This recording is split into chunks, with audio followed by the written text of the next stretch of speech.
Assalamualaikum warahmatullahi wabarakatuh.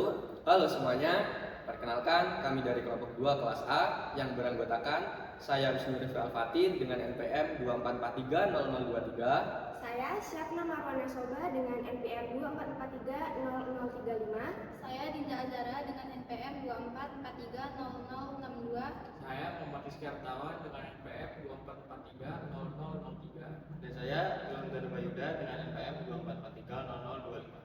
Pada video kali ini kami akan mempresentasikan materi mengenai pastry dan derivation yang merupakan tugas dari mata kuliah teori bahasa dan automata yang diabu oleh Ibu Gunayanti Kemalasari Siregar Eskom MTI.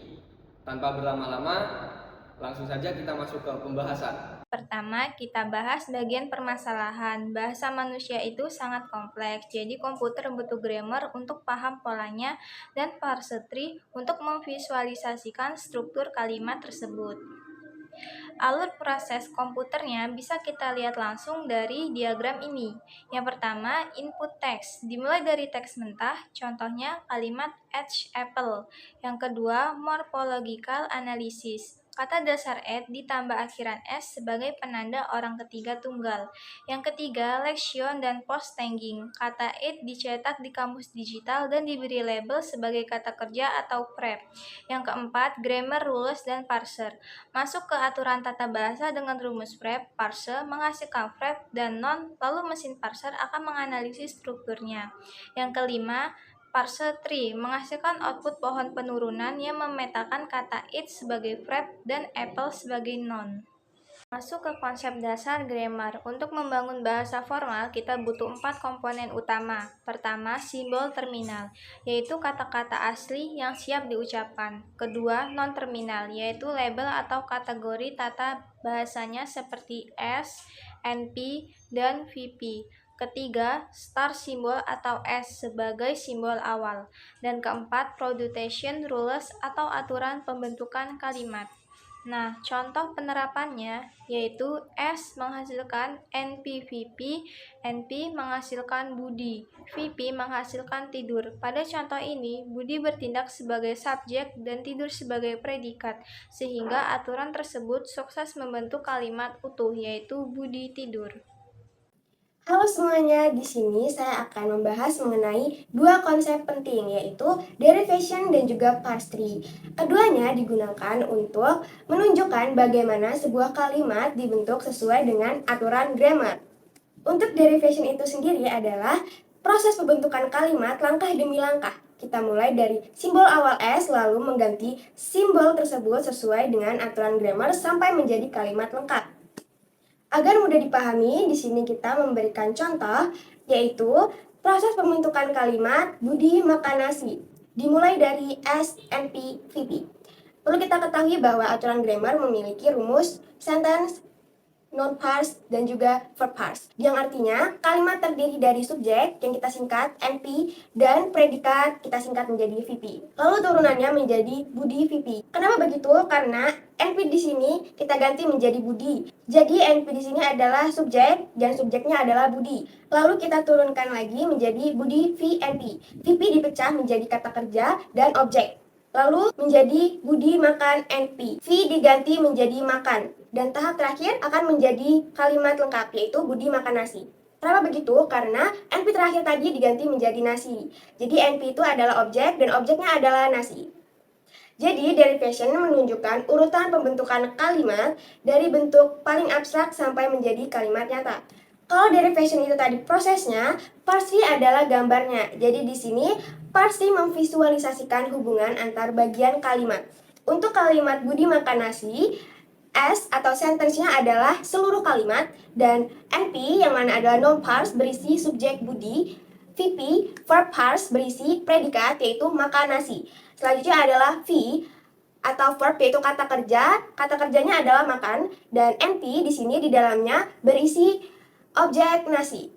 Dengan parse tree kita bisa melihat dengan jelas bahwa Budi adalah subjek dan nasi adalah objek. Struktur seperti ini sangat membantu komputer memahami makna kalimat. Singkatnya, derivation menunjukkan proses pembentukan kalimat, sedangkan parse tree menunjukkan struktur kalimat secara visual yang divisualisasikan dalam bentuk pohon. Walaupun pastry sangat berguna untuk visualisasi pembentukan kalimat, ada beberapa keterbatasan yang perlu kita ketahui. Yang pertama adalah pastry hanya efektif pada konteks free grammar. Pastry bekerja paling baik untuk grammar yang strukturnya sederhana, yaitu konteks free grammar. Pada jenis grammar ini, aturan pembentukan kalimat relatif teratur sehingga bisa digambarkan sebagai pohon. Contoh kalimat sederhananya yaitu Budi makan nasi. Budi makan nasi ini strukturnya sangat mudah dipisahkan menjadi subjek, kata kerja, dan objek. Namun untuk struktur bahasa yang lebih rumit, pastry mulai mengalami kesulitan. Dan untuk yang kedua adalah sulit menangani hubungan silang, yaitu cross-serial dependencies. Hubungan silang terjadi ketika satu bagian kalimat berhubungan dengan bagian lain yang posisinya jauh atau saling menyilang.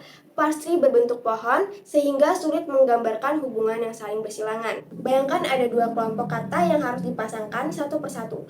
Dalam bentuk pohon, garis hubungan ini akan sulit ditampilkan tanpa saling bertabrakan. Karena itu, beberapa bahasa atau struktur kalimat tertentu tidak bisa dipresentasikan dengan baik menggunakan pastry biasa. Dan untuk yang terakhir adalah kurang efektif untuk struktur bahasa yang kompleks. Bahasa manusia itu memiliki kalimat bertingkat, anak kalimat, referensi kata ganti, dan juga hubungan makna yang tidak sederhana. Semakin kompleks kalimatnya, pasti akan menjadi sangat besar dan sulit dibaca.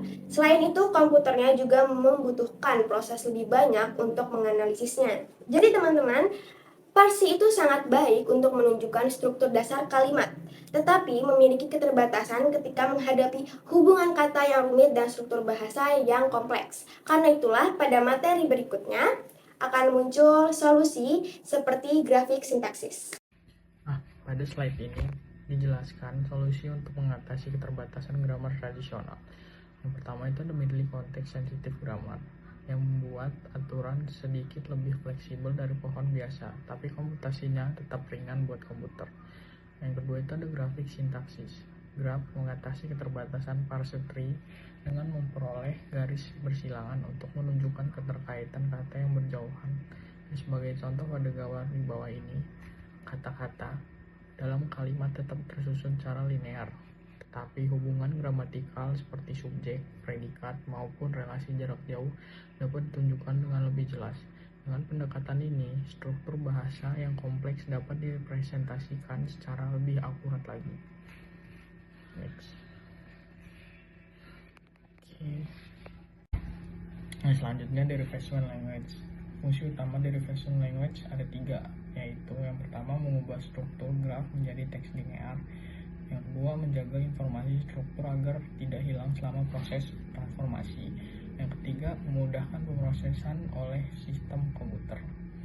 Pada alur pemrosesan yang ditunjukkan, proses dimulai dari syntactical graph, yaitu representasi hubungan antar kata dalam bentuk graf.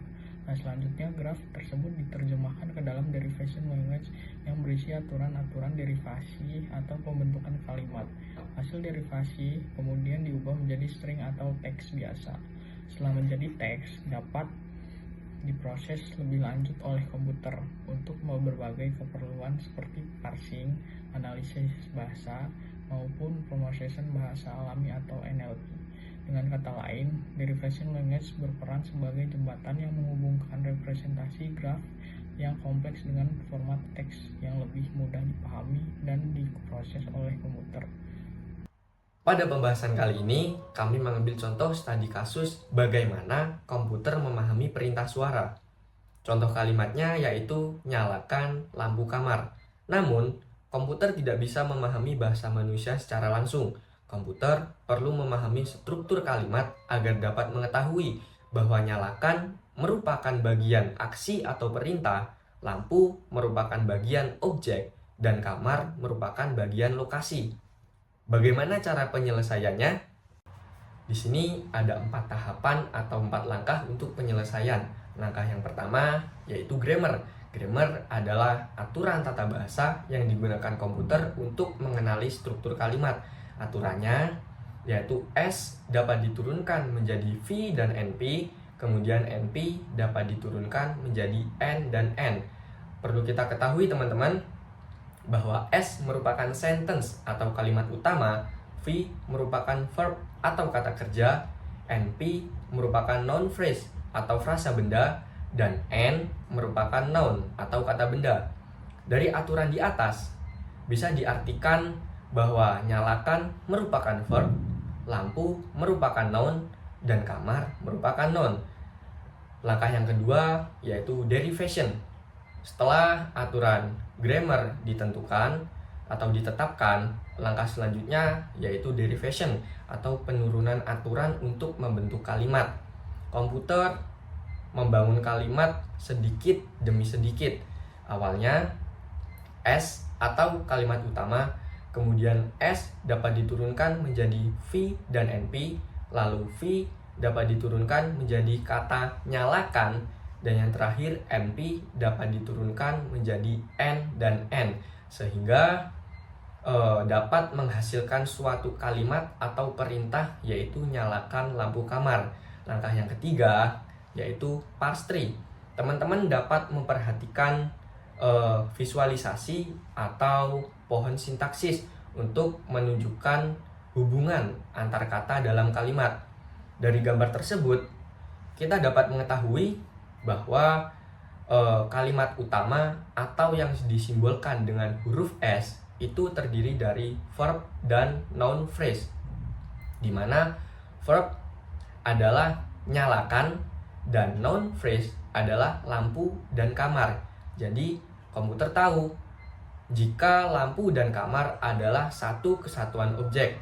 Langkah yang keempat atau langkah yang terakhir yaitu eksekusi perintah. Setelah struktur kalimat berhasil dipahami, langkah yang terakhir yaitu eksekusi perintah. Komputer dapat mengekstrak informasi penting yang diperlukan untuk menjalankan perintah. Hasil akhirnya, komputer mengetahui bahwa nyalakan merupakan action atau aksi, lampu merupakan objek, dan kamar merupakan location atau lokasi. Kemudian sistem dapat menjalankan instruksi yaitu menyalakan lampu yang berada di kamar. Kesimpulan, grammar merupakan aturan dasar untuk membentuk kalimat, sedangkan derivation menunjukkan proses pembentukan kalimat langkah demi langkah dari simbol awal hingga menjadi string. Proses tersebut dapat divisualisasikan menggunakan parse tree agar struktur kalimat lebih mudah dipahami.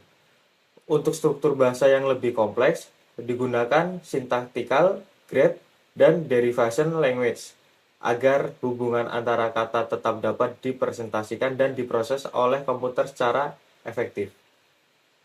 Sekian presentasi dari kelompok kami. Terima kasih telah menonton dan menyimak video presentasi ini. Semoga informasi yang kami berikan dapat bermanfaat dan menambah wawasan bagi kita semua. Kami akhiri. Wassalamualaikum warahmatullahi wabarakatuh.